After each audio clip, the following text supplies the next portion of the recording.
Stephen Mosher is next, but first, controversial Chinese media mogul and billionaire Jimmy Lai was arrested this week in Hong Kong for violating the city's new security law. The law put in place by the Communist Chinese government punishes citizens for what it considers subversion, secession, terrorism, and collusion with foreign governments. Mr. Lai has been a longtime advocate for democracy and a critic of Beijing. He is the first high-profile citizen arrested under this new law, which went into effect in June. Of course, we told you about this law with Cardinal Zen several weeks ago. More on this in a moment. What is the state of the Catholic community in Communist China, as well as that of other religious minorities, as China begins to crack down on speech and faith? And what about that still secret Vatican-China agreement?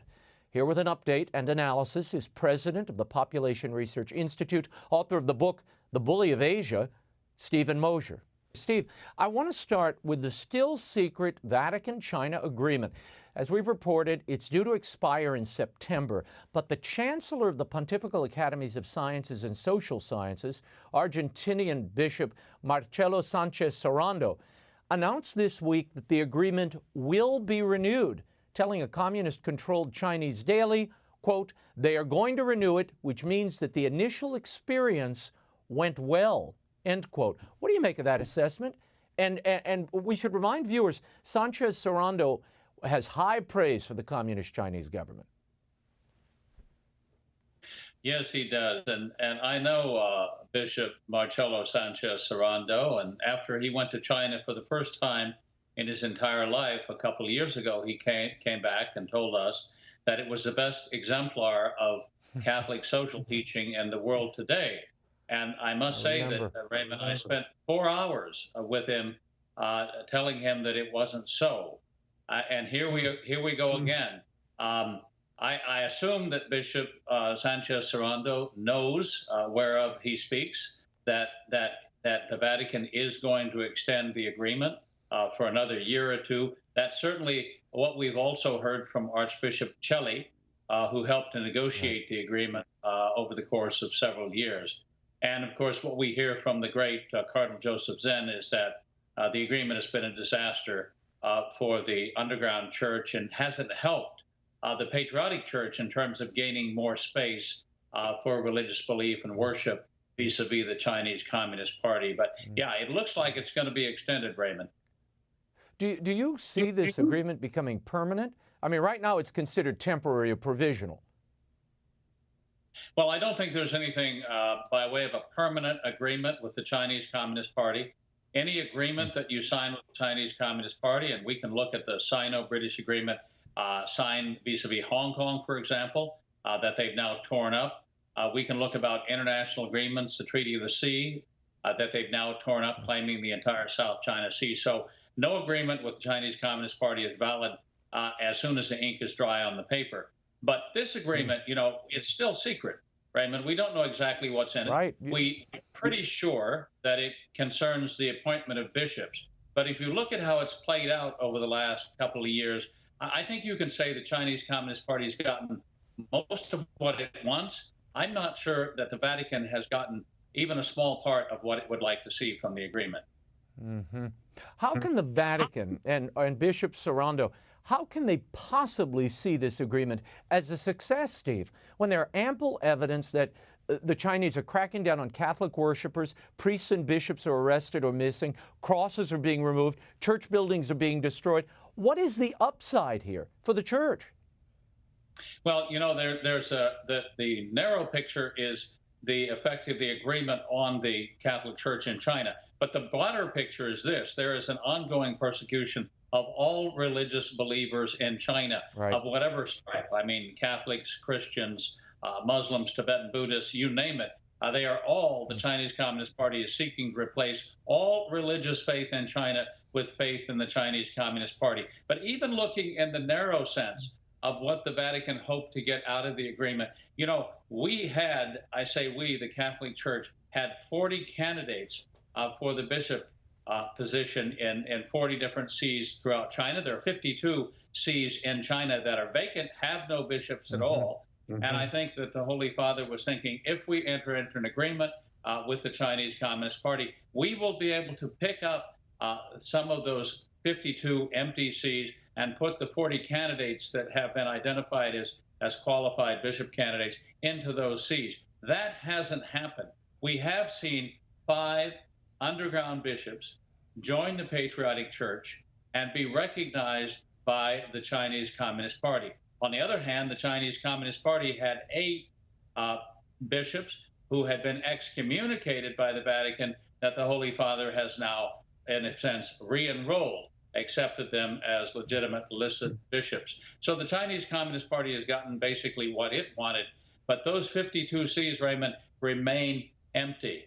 And the sad thing is the Sino agreement, the agreement between China and the Vatican, has enabled the Chinese Communist Party to go to bishops and priests in the underground church saying that the Vatican has ordered you to join the Patriotic Church, and you have to sign an agreement saying that you must work for an independent church, a church independent of the Universal Church, and you must be loyal first and foremost to the Chinese Communist Party and not to the Vatican. So it's been used as cover for the persecution, the elimination, the extinction, really, of the underground church in China. Yeah, it's heartbreaking. It's heartbreaking, Steve. And you mentioned the Holy Father. Pope Francis, for the most part, has remained silent about the human rights abuses of this Chinese regime.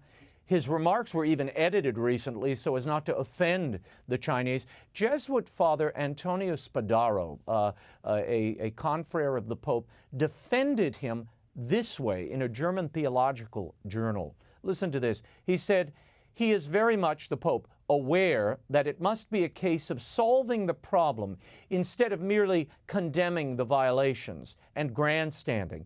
Who says the Pope has to speak out personally on all the world's problems? End quote. Steve, your reaction, and why does he stay silent?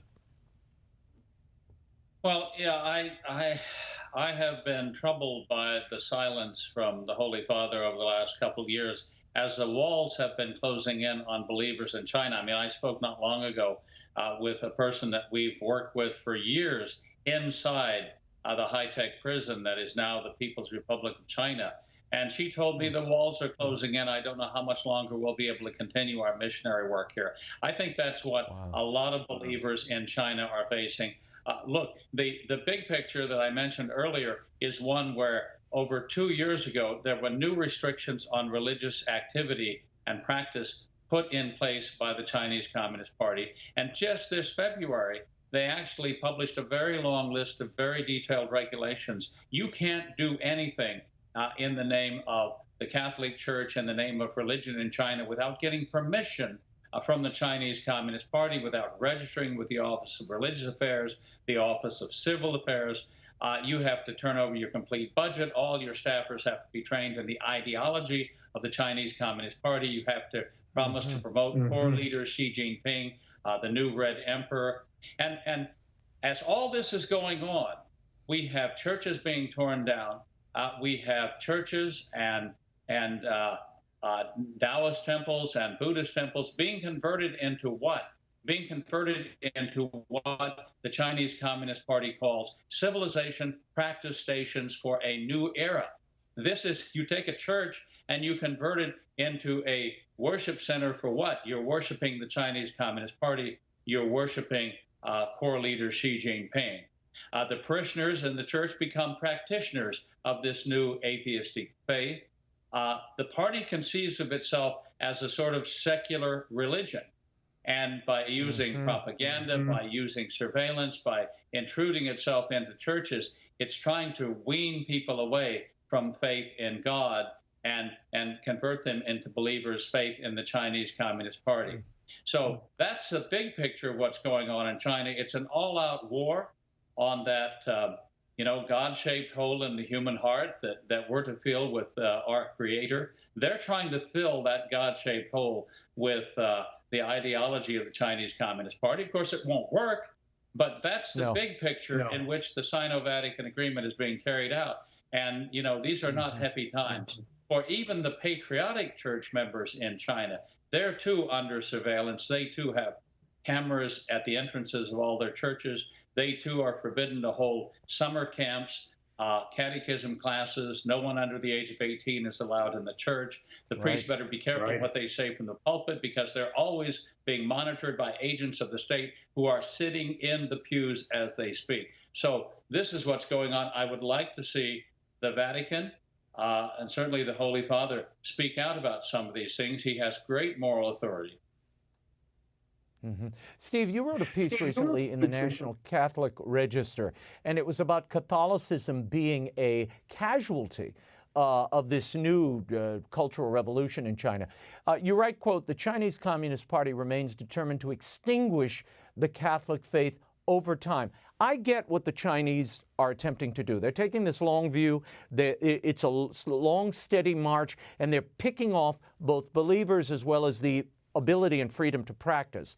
Why is the Church, the Vatican, aiding them and allowing this progress, allowing them to feed on its own adherents and faithful? Well, I think that the Church, Raymond, is playing the long game as well, thinking that it can simply outlast the Chinese Communist Party. Now, only God knows what the future holds. We do know that China is in severe economic trouble right now because of the China virus that it developed in the lab and released upon the world. We know that there's a leadership conference going on in a place called Beidaihe in northern China, and there's apparently a lot of dissent against the supreme leader, Xi Jinping, who has announced that he is president for life. But we don't know which way that's going to go. Should the Chinese Communist Party be forced to retreat, should it, we all hope that it one day collapses and the Chinese people will be free, maybe the Sino-Vatican agreement will turn out to have been a good thing. But right now, those prospects look fairly dim to me. We have underground bishops like Bishop Guo Shijin of the Diocese of Mindong, who has been on the run this entire year. In his diocese, the priests, along with the bishop, refused to sign the agreement with the Vatican Church, and they're in hiding. We have other unresolved situations. We have Bishop James Su was arrested 17 years ago. He was the bishop of Baoding, which is a great center of Catholic culture in China. He was arrested after he was visited by several congressmen from the United States. To fill this vacancy, we now have the Chinese Communist Party advancing the cause of a patriotic bishop. We need to know what happened to Bishop Su. Is he still alive? Right. Has he been tortured and killed? And before that sea is filled, we need to have an accounting from the Chinese Communist Party as to what happened to Bishop Su. So no, that's terrible. The people they're rounding up. It's outrageous. Steve, China was also found to be hacking the Vatican's computer systems in the lead up to the renewal of this agreement. What was China looking for, do you think? Did they find it? And why would the Vatican not use this as a condition to break off talks, or at least to bring them back to the negotiating table? Well, cyber espionage is one of the tools that the Chinese Communist Party has always used in negotiations with foreign governments and negotiations with foreign companies. Obviously, if you hack into the computers of the people you're negotiating with, you have an unbeatable advantage in the negotiations that follow, because you know exactly what the position of the other side was. But it's clear evidence of bad faith. It's clear evidence that the Chinese Communist Party is not negotiating in good faith, and at least the negotiations should be postponed. The Vatican, it seems to me, should use this cyber attack as a reason to ask for more concessions from the Chinese Communist Party at a minimum. But this is standard practice for a party that has engaged in deceit and deception every step of the way throughout the last 70 years of its misrule of the people of China. Well, it also might explain why there's this rush to renew it. We don't know what the Chinese actually got in that hack, and who knows what they might be holding over the heads of Vatican officials. Let's shift to Hong Kong. As I mentioned earlier, Catholic billionaire, media mogul, democracy advocate Jimmy Lai was arrested this week under the new security law in Hong Kong, the first high-profile arrest. How serious is this as a harbinger of things to come?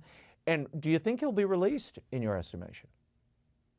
Well, remember that Hong Kong, under British rule, which it was until 1997, basically from its founding in 1840 until 1997, enjoyed freedom of speech, freedom of religion, freedom of the press, all the freedoms that we associate with Western civilization, with free market democracies.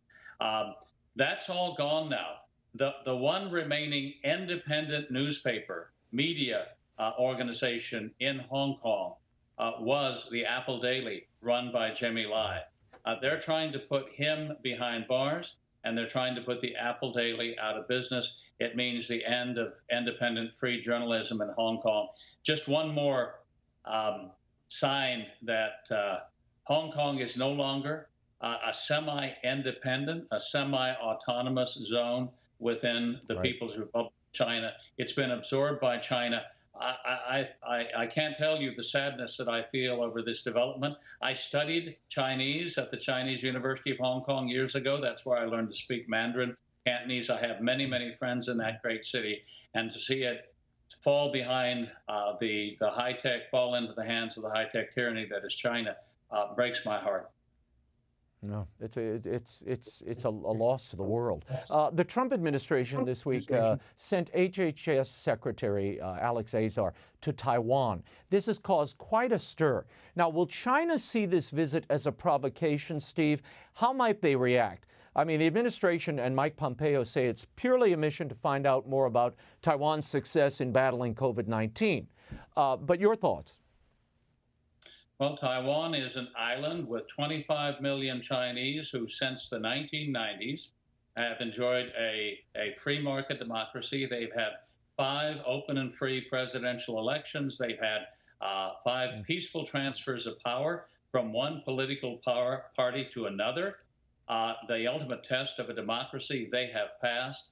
And China, for that very reason, wants to kill the democratic experiment that is Taiwan, because Taiwan proves beyond the shadow of a doubt that the Chinese people are capable of a full-fledged democracy, which we should never have doubted in the first place.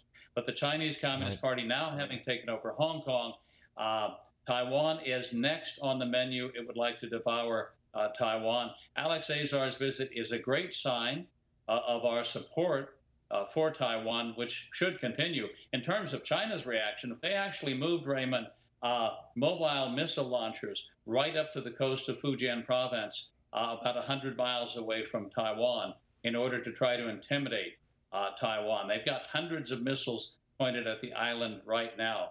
Before I let you go, Steve, I wanted to get your reaction to this. Nancy Pelosi did an interview with Chris Wallace last weekend. In it, she offered who the Chinese would prefer to win the presidency this November. Listen. The Chinese, they said, prefer Biden over. We don't know that, but that's what they're saying. What do you make of that assessment and that admission, Steve?